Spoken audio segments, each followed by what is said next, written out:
Hi, my name is Amanda Panacea, and you're listening to the Healer Revolution podcast. This is a community for self-healers, biohackers, practitioners, and any other helping professionals. You're in the right place if you're seeking conversations about how pain becomes passion, the connection between physical, energetic, mental, and our spiritual self, finding your body's ancient wisdom, the latest biohacking technologies, clinical research, and if you just want to nerd out about complex biochemistry and quantum physics. But this is also for entrepreneurs who seek infinite abundance and a supportive community. So pour a cup of King coffee or Sisters tea and let's join the revolution. Hello and welcome back to the Healer Revolution. I am your host, Amanda Panacea. And today I have the pleasure of speaking with Jenn Johnson. She's a registered nurse with over 15 years experience and the author of the upcoming book, Nursing Intuition: How to Trust Your Gut, Save Your Sanity, and Survive Your Career. And I was really excited to have her on because she shares a powerful perspective on a topic that is one of my favorite things to talk about and all too common, especially in the healthcare field, which is burnout. But not only that, she really brings together that we need to foster and develop our intuition to prevent burnout. So we go into, of course, all of the reasons why burnout is so common, especially in the healthcare industry, but also some of the prototypes or personality types that really set up certain types of people for experiencing burnout. And then also very practical strategies for developing your intuition for nervous system regulation as you are maybe still working in these industries that you once and originally loved. And the goal is really to empower you to start to take a little bit better care of yourself and really prevent any type of significant burnout. And hopefully, as these things get more talked about, we can start to see changes in those industries as well. So I hope you enjoy this conversation. Hello, everybody. Welcome back to the Healer Revolution podcast. I am your host, Amanda Panacea, and today I'm really excited to talk about one of my favorite topics with Jenn Johnson. She is a nurse, and she is here because she has written an incredible book called Nursing Intuition: How to Trust Your Gut, Save Your Sanity, and Survive Your Career, which I think is an excellent title. It's ongoing. Yes, thank you so much for joining me today, Jenn. And you know, your focus is nursing, but we could really, widen the spectrum and talk about this with any career that's a helping professional, especially those in like hospital settings and higher level of care. So I'm excited about finding out how you got here and what some of the things you found to help with preventing burnout, and also some of the ways that we can start to change the culture around these types of careers to prevent future nurses and care workers from experiencing it. So thank you. Thank you. Thank you so much for having me on. I'm so excited to be here. Yeah, it's been 16 years in the ER. I'm based out of Hamilton, Ontario. So usually the token Canadian running around. But yeah, it's been a hell of a couple of years and almost 5 now. March 2025 will be 5 years with COVID. And yeah, wow. It's unheard of. Which one of us working through it would have thought that, 5 years later down the road, we'd still be talking about it and it would still be here and still be hanging around and still be dealing with all the after effects of working through it. So the book is just, it was my trauma journal, is how it started. When everything first hit, sorry. Oh yeah, go ahead. Yeah. When everything first hit in March 2020, we had so many support services being offered to us, especially those of us working, frontline care. And one of the services that reached out was a bunch of attorneys actually came forward to say, hey, we'll do everybody's wills for free. And you're like, wow. Pardon? Like, what? Okay, so we're not expected to survive. Great. We were already kind of worried about that, but definitely had that hammered home. So, you go to work, you come home, it's only going to be 2 weeks. It's going to be 3 weeks. It's going to be 4 weeks. It's, a month or two or six, and never ending, obviously, as we're still going on with it.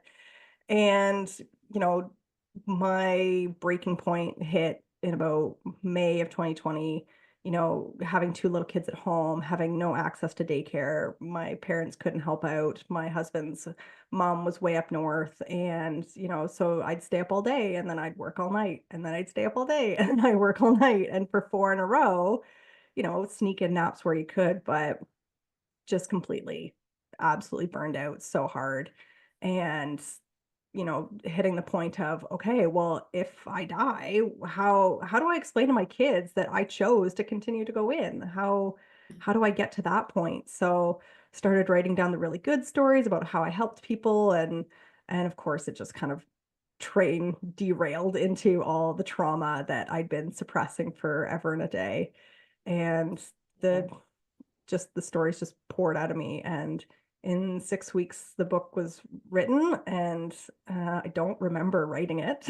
I remember Wow. getting up really, really early, and I remember getting up really, really late, or staying up really, really late, but I don't remember writing it. But going through it and rereading it, and you're like, oh, it's clearly subconscious had some points to be made. And so, just getting it out and dealing, and then getting help, taking the medications, going to the free therapy that was offered. Shout out to my my therapist. That poor woman has put up with a lot, but it's, who would have thought that out of this horrific thing that was burnout and COVID and all of this crap came a book about healing and getting through it and moving on and opening myself up wide to the world. So Yeah. I'm a little nervous about it's how it's going to be received, but so far those who've had kind of a sneak peek have resonated with it and really clung to it. So I'm like, okay, even if I'm torn to shreds, worst comes to worst, if I ever need a new therapist, you give them the book, you go, so here's volume one of why I am the way that I am. You read that, we'll save about $4,000. I'll come back later. We'll circle back. Yeah. So, so it's, I'm a huge proponent of trying to find the silver linings. And the silver lining of COVID was my book being able to be created, and me finally standing up for myself and saying, no, no, no, no more. We're starting to set some clear boundaries. We're starting to put myself first. I like to call it me entering my villain era, but it's just me saying no to people who don't deserve my time. So Right. that makes me the Yeah. villain. It is what it is. Awesome. Yeah, thank you for sharing. There's so much we can get into, but I'd love to start with what you just brought up, the type of person, the personality type that typically gets into these helping professionals to begin with, because I worked in psychiatric hospitals for 7 years in like admissions, so kind of like the ER of the psychiatric hospital. And there's a very specific type of person that usually gravitates towards these environments and these types of professions. Have you found that to be true with nursing as well? Oh, absolutely. Everybody, everybody's coming in, and while we all come into it for various reasons, I mean, I fell face first into nursing. I never once thought about being a nurse or grew up, dreaming about being a nurse. Um, the whole being called to it, if that works for you, cool, but it didn't call to me kind of thing. Um, but it's coming into it just wanting to help and having a curiosity about the body and what works and what doesn't and how to fix what doesn't work, and the puzzle of trying to figure out what's wrong and how to go about then changing things, I think is so interesting. But a lot of us, I mean, there's a lot of trauma background that people have hinted at. The joke is the older or the eldest female child who goes into healthcare. There was a little bit of a spin on it to be like all the mean girls in high school went into nursing. I can understand that for sure, just because of some of the bullying archetypes that kind of hang around. But it's people who want to help. Sometimes they're looking for answers themselves. Um, Sometimes they're just looking to correct a wrong. So a buddy of mine posted this morning on Facebook that the reason why he got into cardiac nursing was because his dad died of a cardiac arrhythmia when he was 10. And so he went into cardiac nursing to try and stop that from happening to any other 10-year-old. And, I so wish I had such a great noble story like that, but I went into biology and I failed organic chemistry. And that was the point where I went, okay, this isn't working. This isn't what I'm supposed to be doing. And a buddy of mine was in nursing already. And so we'd pour over her textbooks and look at all the weird random photos that were in full color in the textbooks. And you're like, oh yeah, this is cool. Like, this is what I want to be doing. So I was able to thankfully swap into nursing, and again, falling face first into the ER. My first job was a town of less than 5,000 people. So in the hospital, there was only one registered nurse for the ER, one registered nurse for the Wow. with two registered practical nurses. And you just flip-flopped. Like, you'd come on for your 2 days. First day you'd be in the ER, the second day you'd be on the floor, and you just go around. So it was never an option to be like, oh no, I want to do, labor and delivery, or I want to do med surge. Well, you're on the floor in a small community, you're doing it all, Yeah. which, So in nursing, you kind of have to start there, right? Because that was kind of where I was at too with becoming a therapist. You have to get an internship, and some of the only places that will hire you are these higher levels of care. And they don't pay you, or they pay you like the tiniest bit amount. I mean, community mental health, community healthcare is, I think I made $12 an hour as like a master's level clinician at first. Jeez. So with all of these professions, you go in, and I didn't want to work in hospitals either. It's just kind of like the rite of passage. You got to do this because it's the hardest, and you're the youngest probably. Is You've got the nursing? most empathy. Yeah, So, exactly. so here you go. In nursing, yeah, we've got unpaid clinicals that you're doing all the way through college and university courses. And, you talk about being put through the ringer. You're going to places where you have no interest. I thought maybe originally pediatrics or labor and delivery.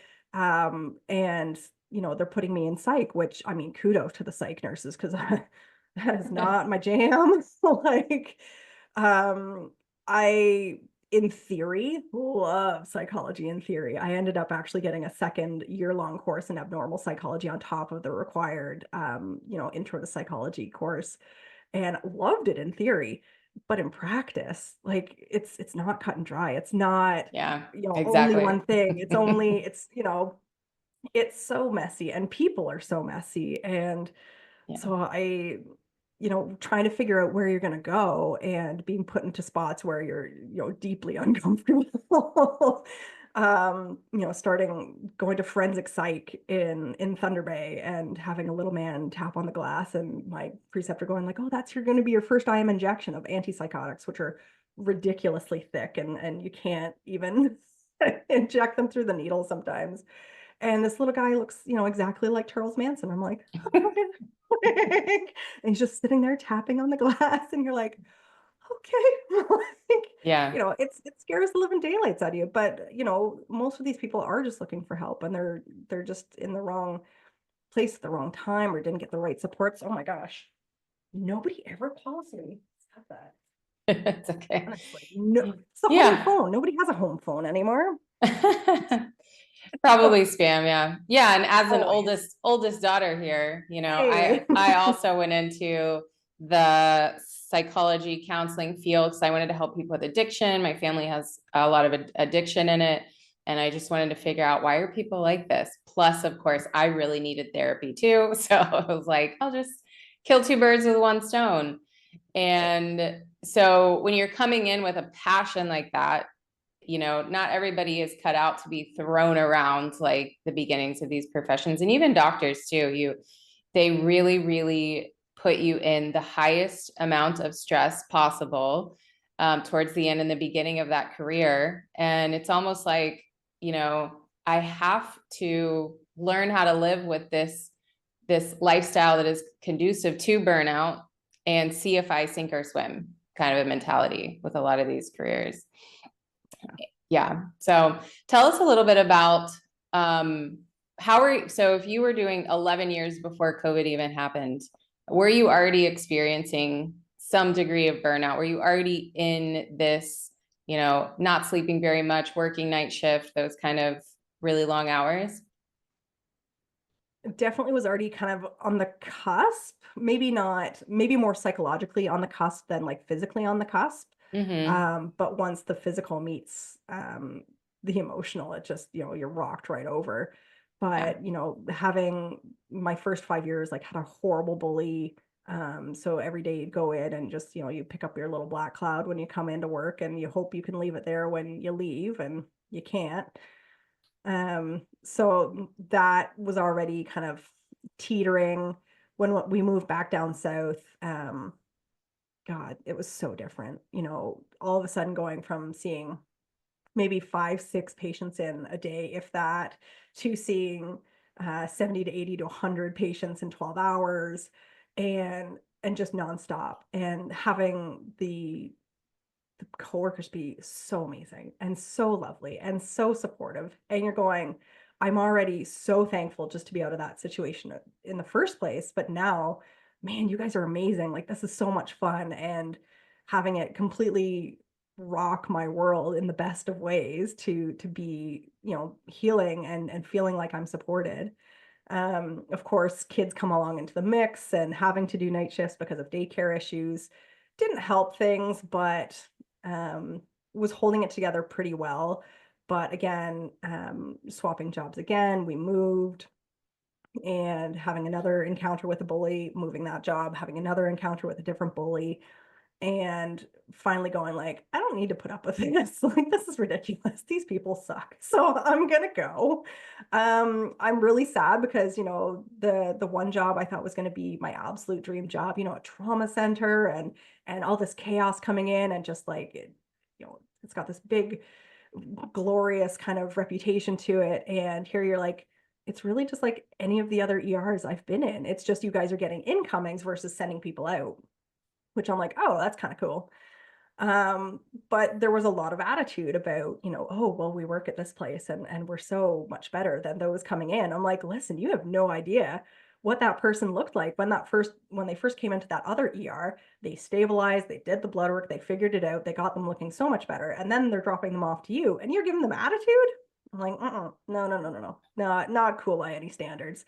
So anytime Yeah. someone would bring somebody from a different hospital in, and you'd see the nurse, and sometimes they're super timid because, maybe this is their first transfer to a trauma center and they're not sure what to expect. And, we expect the nurse dropping off to stand in the middle of this massive room and loudly give report to everybody. And there's like 20 people, with residents and attendings and nurses and all these people.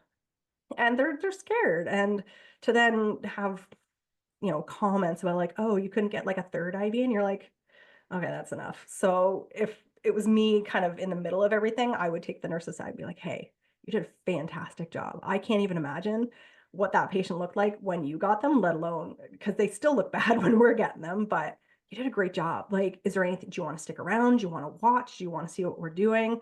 That's different from what you guys maybe did.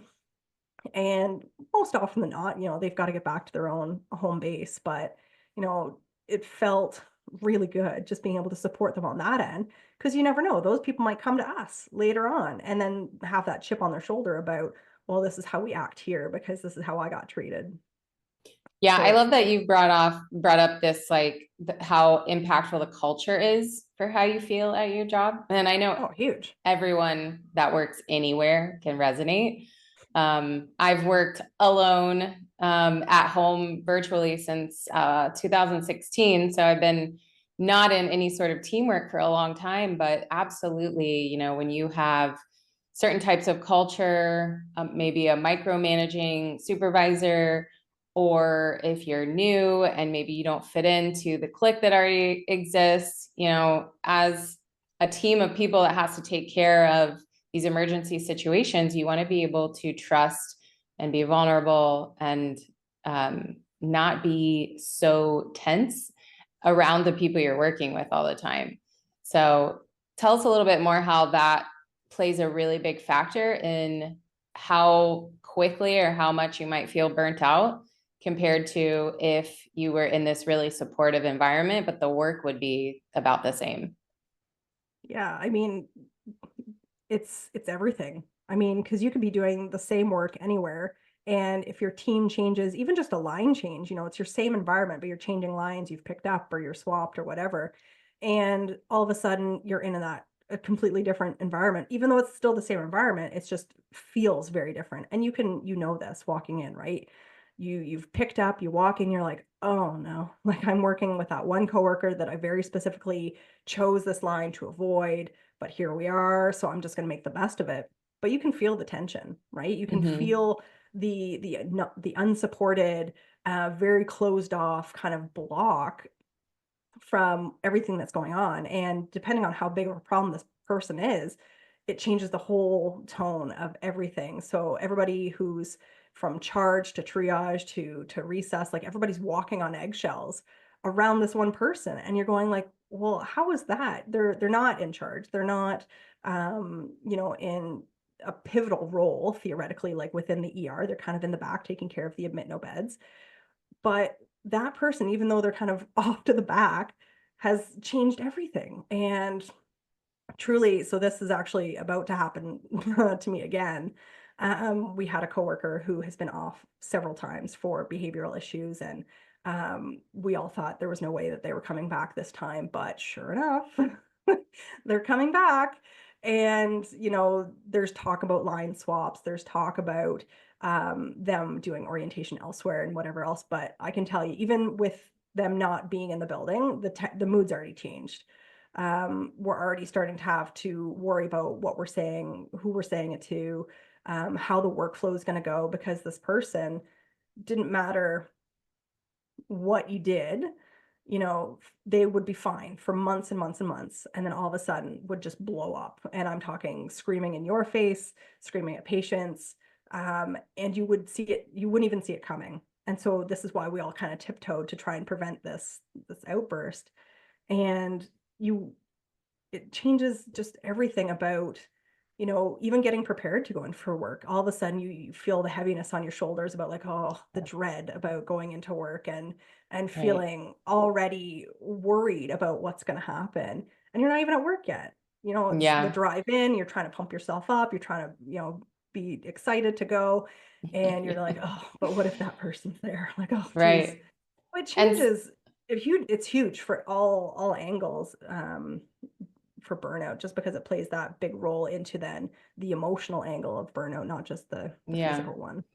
And you can tell, if there's somebody in your environment that is acting like that, they're probably already experiencing a large Oh, degree of their own burnout and compassion fatigue as well. So, you yeah. know, the environment is set up for people to start to experience physical issues, mental health issues, burnout. Like it's the fact of these types of careers. So let's get into, you mentioned like um, there's an emotional component and there's a physical component. What are the big differences? Like, how would you describe burnout as maybe different than like depression or chronic fatigue syndrome or something like that?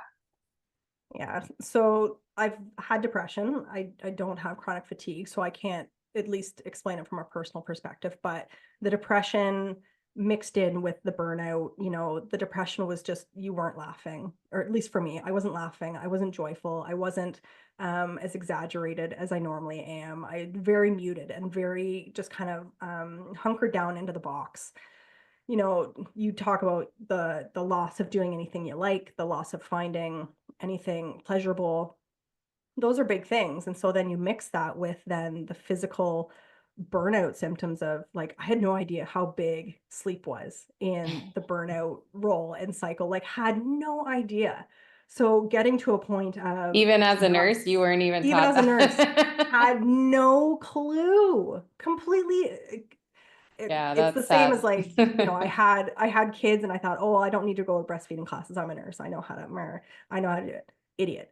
Shouldn't have done it. Should have gone to the breastfeeding classes. Like, don't assume you know what's going on because you're a nurse, because there is just so much to medicine and spirituality and wellness and wholeness and holistic health, like all of this, like there's so many angles that play so many different roles in all of it that you can't know everything. Like even as an ER nurse, like jack of all trades, master of none, like that's just kind of the go-to. So to then bring in, the physical burnout where you're exhausted, you're not sleeping, or you're having nightmares and you're not resting kind of thing, or sleep's not restful. It's again, I couldn't believe how huge it was. And so when the therapist was like, "Oh, first thing we're gonna do is we're gonna try to get you to sleep," I'm like, "Haha, that's hilarious." She's like, "No, no, no, no, no, like dead serious. Like that's our number one goal right now." I'm like, "Oh, like, all right, well, sure." Like, I'm like, I live on sleep and caffeine. She's like, "Okay, we're gonna have to dial back the caffeine." I'm like, "Whoa, whoa, whoa!" Like, dialing back caffeine doesn't really vibe with things right now. She's like, "I understand, but we're gonna take it just one prong at a time. And so if we can get you sleeping just a little bit better, then you kind of come down and then you can sleep better and then you come down again. And then we can talk about, some other things that are troubling. And then, everything kind of, we can bring you back down from being so out of whack that we can kind of bring you back into being into your body and experiencing things the way you're supposed to be instead of, dissociating a little bit and putting off things and not reacting because you don't feel like you've got the time or effort to be able to react to things in a way that would actually be conducive to processing it versus like, let's just shove it down in the box and we're going to just not deal, which again also does not help any of the things. Oh, absolutely. Yeah. And Yeah. that's your body's protective mechanism of the stress, right? Because it's like, hey, body, I have to do this. There is no way out. You have to survive this stress that I'm putting you under. And so the body's like, well, okay, but how am I going to do that? So it allocates resources. And one of the things that gets put on the back burner is processing emotions, processing what's happening to you.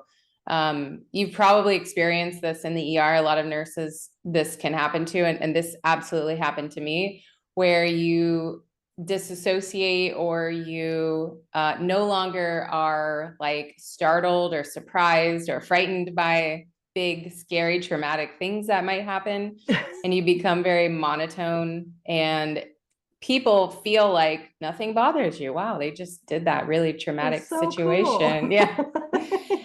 And They're the rock of the unit. And you're like, no, no, no, yeah. no, no, this is not.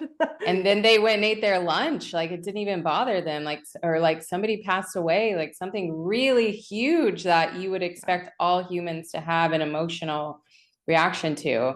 And you just don't, it's like a numbness that becomes your entire personality. Yeah.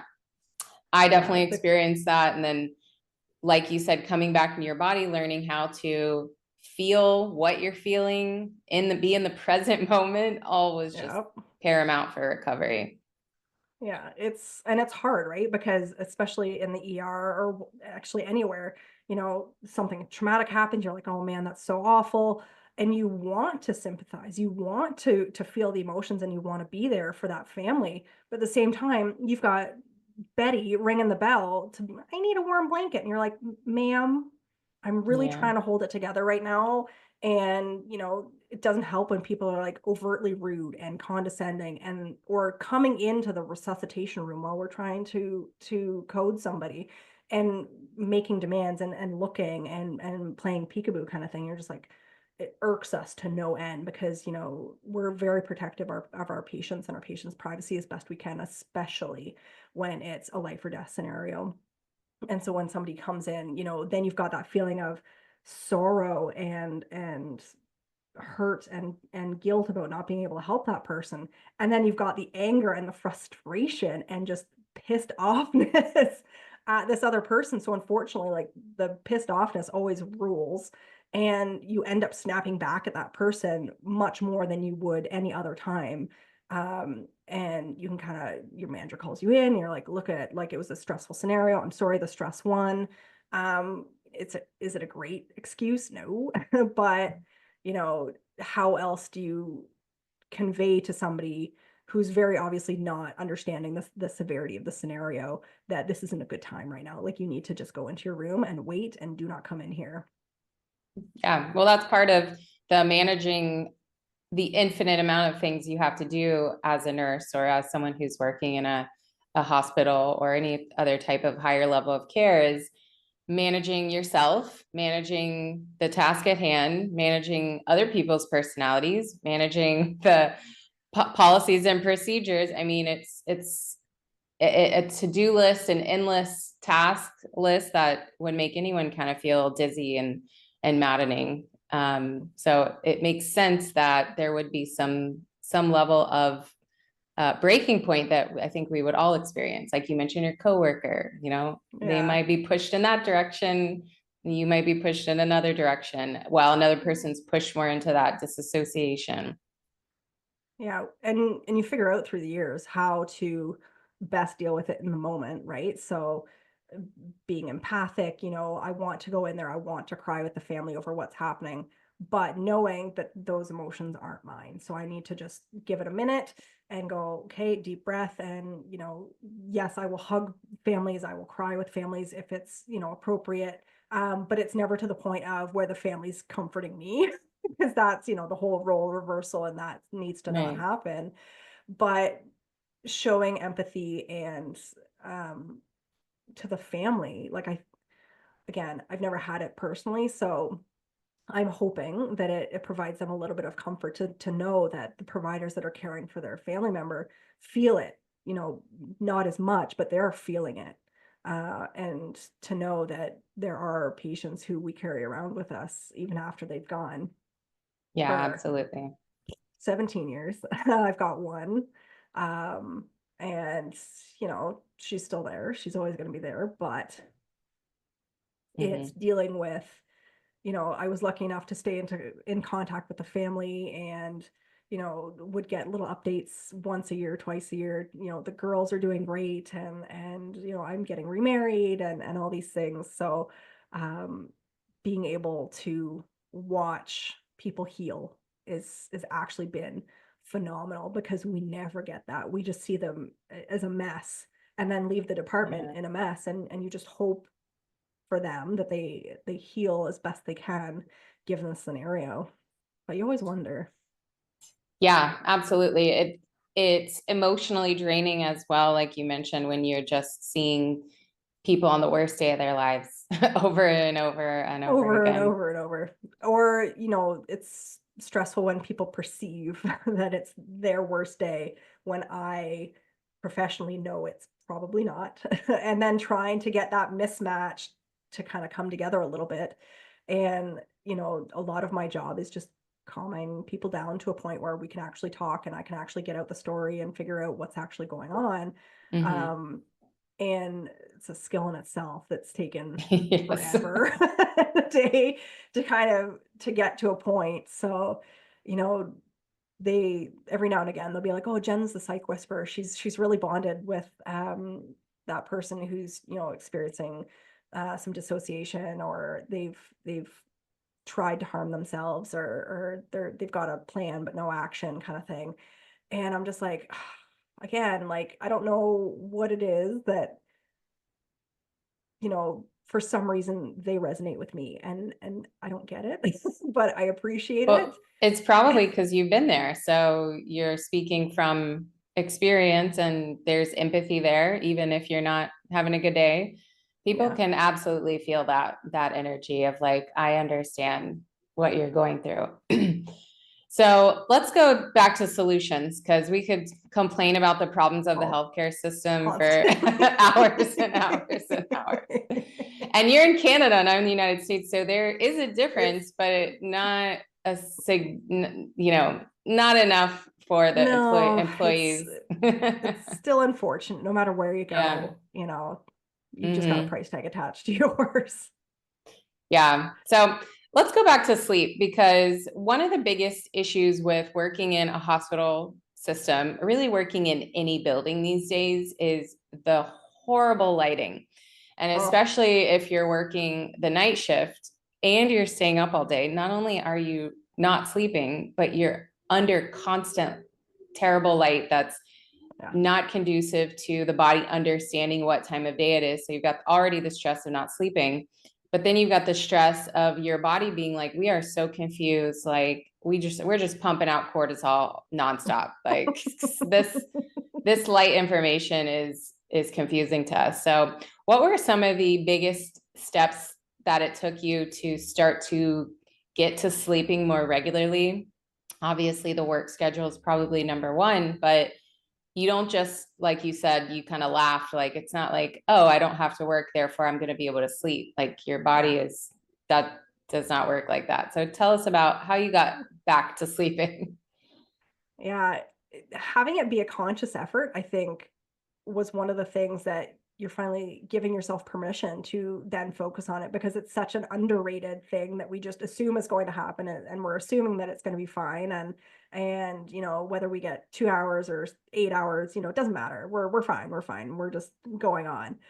And so to finally set not just a routine around getting ready for bed and um, getting in the mindset of, okay, I'm preparing to go to bed. I'm very aware of what's happening. It's also just giving yourself the go ahead to put yourself first. Like that was a huge mindset shift where it was like, okay, I need to prioritize me right now in this moment because I am the one that's struggling. Um, so deciding that and then going from there to then, okay, well, I need sleep. So my husband, I need you to take the kids out of the house because I'm having a really hard time shutting down and actually staying asleep. So if there's any way that you can take the kids, just a couple of hours while I nap before my first night shift, that would be really appreciated. And thankfully, I already had just the habit of having a nap before my first night shift, since I'd been nursing. So when my husband kind of came into the mix, that was already a set thing that we were doing. So I was like, okay, yeah, yeah. And so making sure that, got brand new blackout curtains just because I'm like, you know what, we're splurging. We're making a very conscious effort to focus on quality sleep and sleep habits. So brand new blackout curtains, closed all the doors, made sure it was as dark as I could be, making sure that my phone, already had all the alarms programmed on it ahead of time so that I didn't have to worry about it by the time I got into my bedroom. Having the phone away from me and screen off, while I do enjoy listening to guided meditations, they've actually been life-changing, in the sphere of being able to shut my brain off, but some of them don't have like a blackout screen. So it was very conscious. Okay, put on the meditation, but then make sure it's upside down so that the screen doesn't bug me, and plugged in so I don't have to worry about it. Um, got brand new pillows, splurged on a really nice comforter, and was just very intentional about, I'm going to rest the best that I can, but I'm not going to stress about it, because if I'm stressing about it, we're just going to go down the hole again about, I've only got 2 hours to sleep, I've got an hour to sleep, and then it's never happening. So focusing on the words being spoken by the guided meditation, for some reason, it was enough to pull me out of my own head and knock me out. So I'm like, that was great, for naps. Um, and then, when it finally came down to sleeping after a night shift, telling my husband, I can't stay up with the kids until they get on the bus, kind of thing. Like I really do need to go to bed as soon as I can. So can we bring somebody in? Can we, extend daycare hours? Can we change things so that we can do this as best we can, so that my sleep is paramount and it's number one. So everything started to revolve around my sleep and the length, and keeping the kids out and keeping volume down. And so it kind of became a joke where it was always like, oh, what's mom sleeping like today? And I'm like, okay, that's haha, very funny, but like seriously, actually, if you could take the kids, and I'm gonna have a nap and all this kind of stuff. um that was one of the things that was paramount, the sleep habits. And what is it? Sleep. There's another word for Hygiene. it. Yes, Hygiene. thank you. Yes. Yeah. Whereas you're making your bedroom only for sleep. You're not bringing work into it, or other things, using sleep aids if needed. Melatonin was pretty decent for me. but also got a prescription, especially for after one night shift going into another. But that was another level of like reaching out where I had to say, okay, I need more help. I'm going to ask for this prescription to help me sleep just in between one night shift going into another.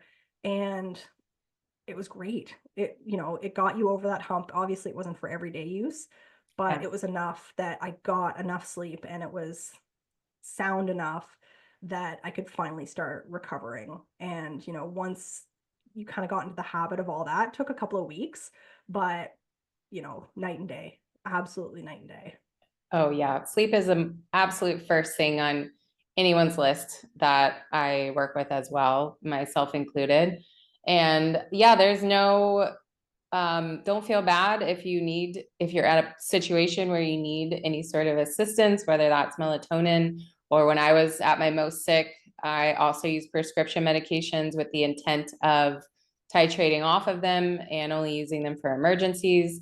But sleep is so important that I tell everyone, like, I'd rather you do that temporarily than not sleep. Like, if you're not sleeping, we're going to have worse nervous system symptoms. We're going to deplete our electrolytes even more. We're going to have worse blood sugar stability, which is going to make your body more stressed. And it just cascades. So if we can get sleep at least a little bit better, a lot of other things are going to improve.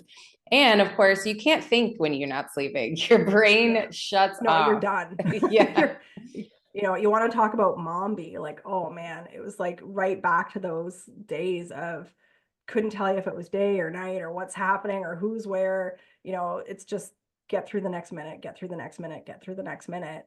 But that's not sustainable, like in any sort of scenario. So, and you don't want your nurse or doctor to be like that either. No, you do not. And napping on night shift, like that's huge for me. It's become a standing point. Like that's the hill that I'm going to die on, is everybody gets breaks. And if you want to sleep, great. If not, that's cool. That's you. But I'm going to give you enough time. Like we're going to plan in advance. So 10 o'clock at night comes around. I'm like running around to everybody going like, okay, everybody get everything organized and sorted and do what you can right now. Hopefully at midnight, if everything's cool, we can start doing breaks. If we're really lucky, maybe 2, maybe 2.5, maybe. But we'll try for it. Best laid plans. If something comes in, the expectation is that we are going to get you off a sleep break. Like that's just an understanding that we all have. That's why we all stay within the unit. But thankfully, most times, like it's been a while since I've been woken off a sleep break for an actual emergency. So, it's just one of those things that if I'm hoping that if I'm making enough of an impact about this is important, like let's get this organized, that maybe others will then pick up to be like, oh, this is important. Maybe, especially the new nurses who are like, oh, I don't know if I want to sleep on nights. And you're like, that's up to you. But I'm just saying, we're already cutting 10 years off of our lifetime because we're doing night shift. So why don't you just take the nap? It's fine. Right. We're not going to judge you. We're all doing it. It's cultural. Just take the night shift. Like just take the nap. It's fine. Yeah. Yeah. And some of the other things that you could probably do to help improve sleep, I don't know if anyone does this, like where you work, but wearing like the blue blocker glasses. And if you have to work night shift, I understand we need people to work in the night in these situations, but really training your body to act as if that was day and then sleeping in the time periods where you can fit it in, that would be night, quote unquote. Like wearing the appropriate blue blockers at the times of day that you would if you were working day shift. And that can be helpful. And then another really great tip would be to touch your feet on the earth as much as you can. And grounding. Yeah, excellent. And then also a warm shower before you go to bed will increase your deep sleep too. Yeah. Note to self. I did not know that. I had heard about magnesium. And so I've got a magnesium spray that has been helpful also. It's the weirdest thing that it's just like, oh, just spray it on your belly. And you're like, sure, let's try that. No, minerals are the best. Awesome. Again, So I don't know anything. Like I'm always learning. So it's just like, just smile and nod and okay. Like everybody's an expert on their thing. yeah, definitely. I mean, if you've struggled with sleep, you could go down. I mean, I could list like 20 more things, but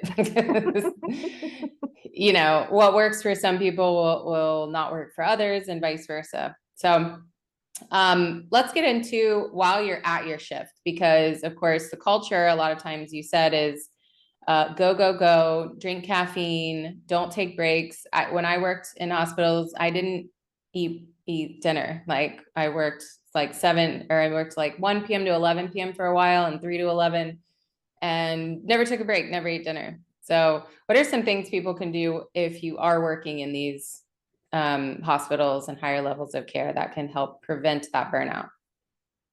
Yeah, prioritizing. Like you really do have to put you first and your important things like peeing. Like peeing once in 12 hours, not normal. Like it's really Yeah. not. So, you know, especially in the ER, we joke that if you need to go pee, somebody's going to fall, or there's a VSA, like a vital signs absent, that's going to come in that we're going to have to do CPR, and it's going to be hours worth of work and effort.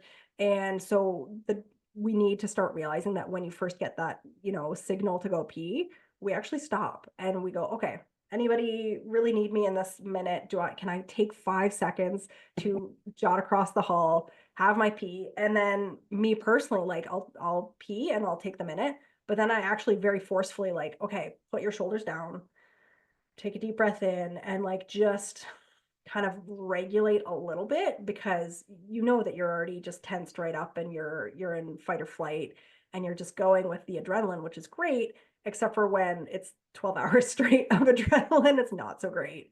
So let it go when you can, and just, take that extra moment. Nobody's going to fault you for taking 2 minutes to pee instead of just 1 minute. Like nobody's going to fault you.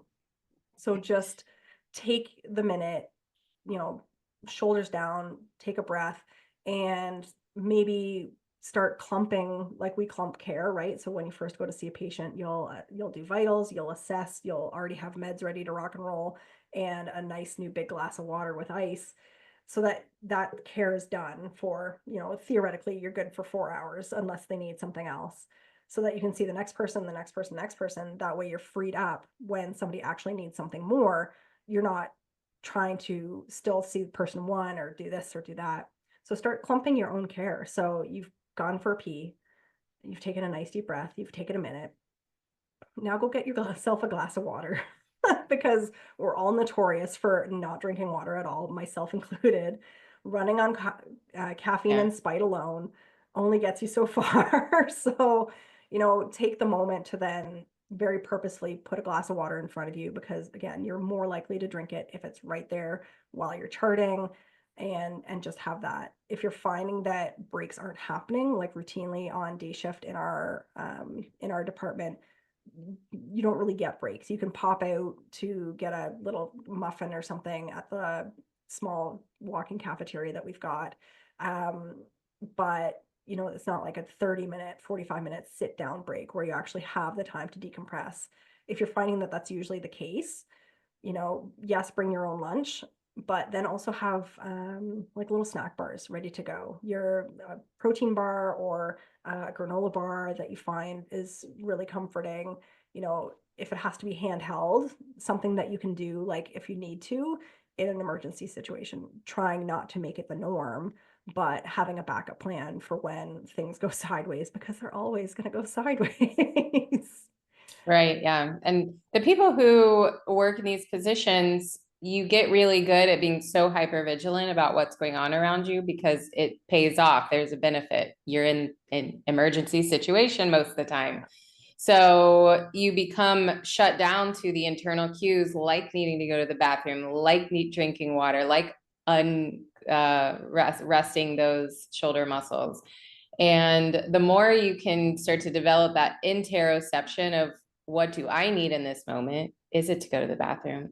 Are my shoulders clenched? Am I grinding my teeth? Am I picking my hair out? You're going to start to not feel so out of control. You're going to start to feel like, I actually do know what I need, and I actually can still work in an environment that uses my skills, my background, my degree, my knowledge, and all of these things, and take care of myself at the same time. Because self-care in these situations doesn't look like I have to take this long break and an hour lunch and go for a walk and lay out in the sun. I mean, it absolutely can, but we have to learn how to do this minute to minute. Otherwise, like, it's kind of like with fitness, with taking care of yourself health wise. We can't just do it for like 5 minutes and expect that to bleed into the rest of the day. We have to learn how to do it all of the time and have it become our personality, that we now are able to pay attention to how we're feeling. And I like that your book is partly to help develop that intuition, because that is the key to figuring out the rest of your life. Key to feeling good Yeah. is learning what do I need right now.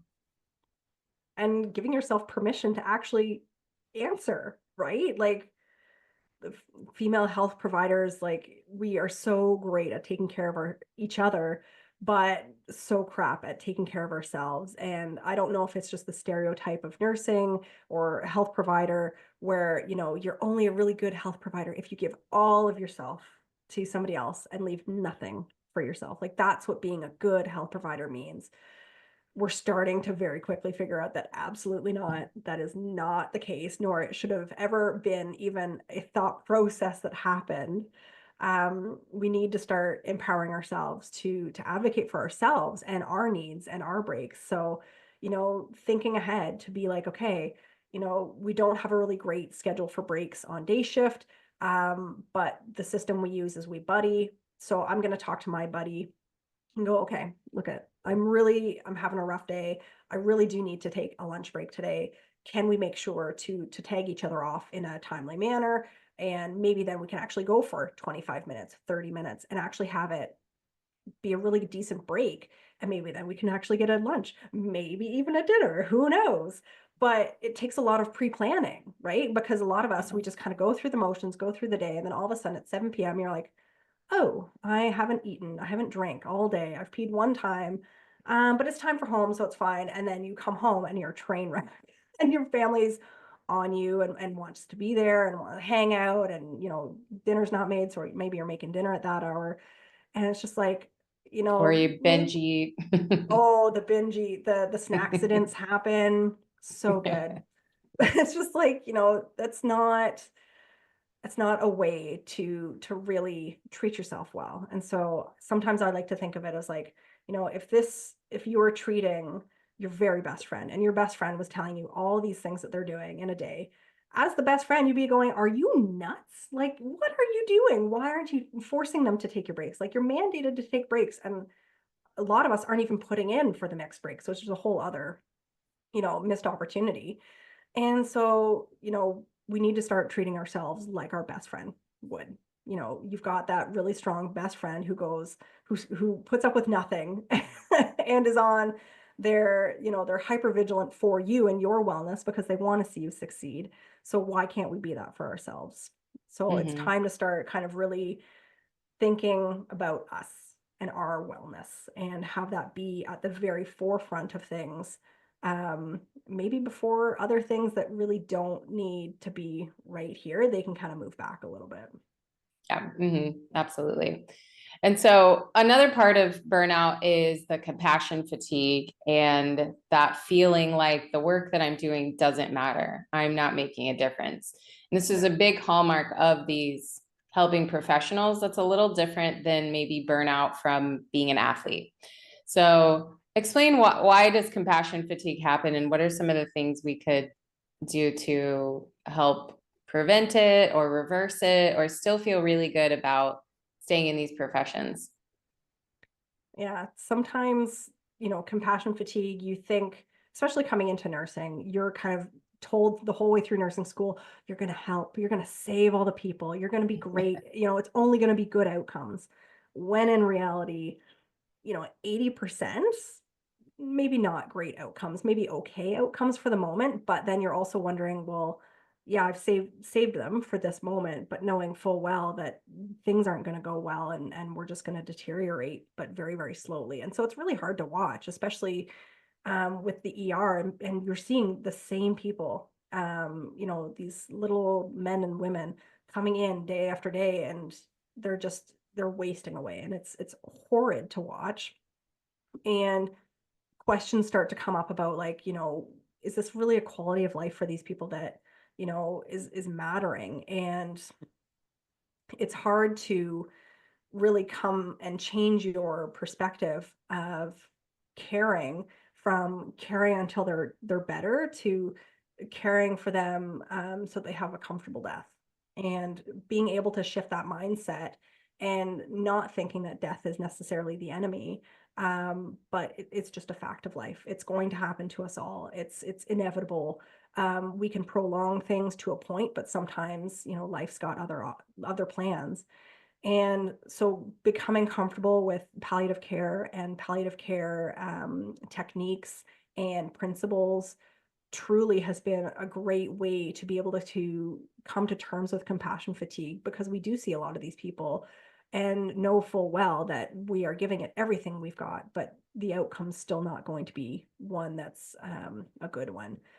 But being able to talk to family, being able to talk to your physicians and your coworkers about, like, how can we do what's in the best interest of this patient while still being very respectful of their autonomy and the family's concerns and care, but coming at it and being able to reframe it for them as well. So a lot of times what I'll do is, when families come up to me and they've got concerns about how their parent or grandparent or sibling is doing, um, you have to come at it and humanize yourself, so that they understand that you can empathize with where they're coming from. So they'll say, "Oh, hey, how's dad doing? What's the plan?" And kind of say, "Well, this is what we're doing. We're giving them antibiotics. They're being admitted to hospital, but they are really, really sick." And, it kind of leads into the code conversation about, like, should dad's heart stop? Would you want us to do everything? Or has he expressed concerns about, wanting to be intubated, wanting chest compressions, or the like? And unfortunately, a lot of families don't have those conversations. So the automatic go-to is, do everything you can. And I understand that that's, the automatic response to be perceived as the good child, or the one who's caring. But sometimes it takes a lot of courage to say, I can see that this is no longer going to go well. Maybe, like, when people ask me, what do you think? It's like, well, if this was my dad, if this was my brother, if this was my best friend, this is what I would expect to go on. We are doing everything we can, but they are very, very sick. And there will come a point where code status and how far we're going to go with things is going to come into play. So I need you to just start the conversation, if they've not already had it with the patient, and the patient's maybe not alert enough to make any decisions, so now that decision's fallen on family. I need you guys to start talking amongst yourselves about what you'd want for mom or dad. So, chest compressions, we can do them. Absolutely. We can do everything, but I will break ribs. If I'm doing my job properly, I will break ribs. And, even if we do get them back, that's a hugely painful thing that they may not recover from. If we intubate them, they may not be able to come off the ventilator.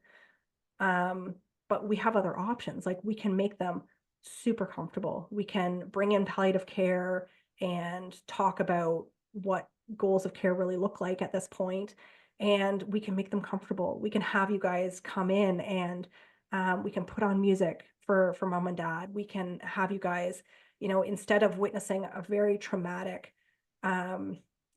pretty violent passing, if your dad's heart stops and we do CPR and we go to the hilt, and we don't get them back, you're going to be able to witness that very violent end. Whereas, if you get to the point where you think that there's not anything more that we really can do, we can change gears and we can go to palliative care. We can give them pain medication. We can give them medications to help with any secretions. We can help give them sedatives to help kind of, if they start having hallucinations or anything like that, to kind of help quell that a little bit. But it can be super peaceful and super calm and loving, and, you know, coming at it from that angle changes people's perspectives just a little bit. Do I make a difference? Absolutely. Does everybody choose it? Absolutely not. Some people are ready for that kind of change of pace, some aren't, and that's understandable. Yeah. A lot of factors play in, but I want to at least give people the option to start talking about it. And I'll even start code conversations if someone's pretty sick, but I know that they're probably going to come through. I just want people to start having the conversation to say, like, hey, maybe now that mom's doing a little better, you know, maybe we do have these generalized conversations about what she'd want, so that you guys know, because we've had to bring up these questions this time and we were all at a standstill. So maybe we start having the conversations now that she's doing a little bit better. Yeah. So nursing is not just doing the physical part of nursing, but it's having these really difficult conversations Hugely, yeah. over and over again with people who are really emotional. So Yeah. again, there's so much that goes into this position and other positions in emergency care that can absolutely really weigh on your psyche, your physical health. You know, you're experiencing loss yourselves and you're questioning, did I do a good job? Did I recommend something that I shouldn't have? Was I overstepping my Yeah. boundaries? Did I not Yeah. do enough? There's so much going into that. So in some of the things that you learned in therapy, maybe about like mindset and how you were perceiving things, was there any sort of like technique, or you mentioned guided meditation, that helped with giving yourself that compassion for such a difficult position that you're in? Yeah, there was one exercise that was just kind of reframing things, and, you know, the thought process that you're having, you know, I utterly failed at saving that person. It's like, okay, well, let's take a step back. Let's stop being super harsh on ourselves.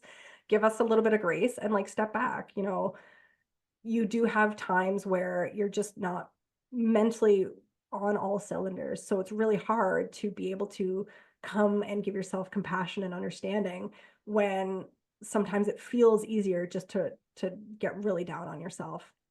So being able to reframe thoughts and situations and being able to come at it from different angles, I've kind of taken that, and the seeing things, the seeing the silver linings, however small and minuscule and like teeny tiny they may be, there's always a silver lining. It's just a matter of maybe shifting gears, maybe turning and seeing things from a different angle. So for me personally, you know, all these bullying instances that I've had um, were horrific and impacted me huge. But, you know, what I've been um, so hard, or no, would have been, would I have stayed in those jobs had I not given myself the go ahead to leave? You know, the first job, I was bullied so badly that I should have been on medication, but wasn't, because, you know, I was going to just power through. But looking back, it's like, had she not been that awful, would I have been that motivated to go? Would I have been that motivated to be, you know, the most educated nurse to ever leave that place? Um, Probably not. So I will give her that space, that little teeny tiny checkbox. That's all she gets. You Mhm. know, for other instances, you know, would I have pushed myself to then finally say something to somebody who'd bullied me? At being able to get to that point of actually stopping and saying, this is not right, and saying something back was a huge growing point. Um, and, you know, sometimes the situation you're in, maybe you're not fitting as well as you would have thought you would be. And these people are just kind of pointing it out. So not super nicely, but, you know, we all don't fit in every single scenario. Yeah. So being able to realize that and move on, that's not a loss. That's not losing or quitting or anything like that. It's just, here's a learning opportunity. We took it, we learned what we did, and we're moving on. And it's okay to leave a job. It's okay to leave a floor. It's okay to switch gears and go from, med surge to emerge, or from to go and get your nurse practitioner or further education. It's okay to do those things. Like, find what makes you happy, because that's what really matters. It doesn't matter what other people think, because the sooner you realize that other people's opinions should have no weight on your own of yourself, really just sets you free. And the era of giving 0 Fs is a very, very powerful one. Embrace the villain era and go for it, because man, it is a ton of fun. Right. That's pretty much the theme of my podcast, is from pain to passion, whether it was a job that taught you to set boundaries and to have compassion for yourself and to take care of yourself, or whether it was a horrible relationship, or whether it was a chronic illness. These are things that are there to show us where we can shift, change, break generational cycles, where we can learn more about ourselves and other people. And, we can stay in that victim mindset and act like, well, this is just the way it is. I have to be like this, and I'm going to be upset about it, and the healthcare system sucks, and, be in that negative space. Or we can use it to grow and to be the best versions of ourselves, and write a book or work with clients, or, things that are going to be passed down to help prevent, other people from going through these things. Yeah, and not to say that the lessons are easy, because man, right. just my personality, it's been very apparent that I need a swift kick to my ass in order to then, realize that I'm really not doing what I need to be doing. So, it's hard to come up against a wall and think like, well, how else am I going to go? And well, you can just turn around. You can go through, you can go over, you can turn around. Like, there's other options, but when you're like this to the wall, it feels like you've got no other option. Yeah. Oh yeah. I had to go through horrific chronic illness that completely disabled me in order to change. So I totally get it. Yeah. It's not easy. And that's the hard part, is just realizing that it's not going to be easy.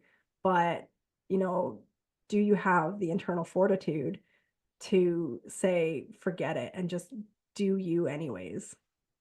Yeah, absolutely. Awesome. Well, I, again, love the theme of your book. So tell everyone where to find it. What's your website? Where is it available? Yeah, so right now it's on pre-order on Amazon. So Nursing Intuition, How to Trust Your Gut, Save Your Sanity, and Survive Your Career.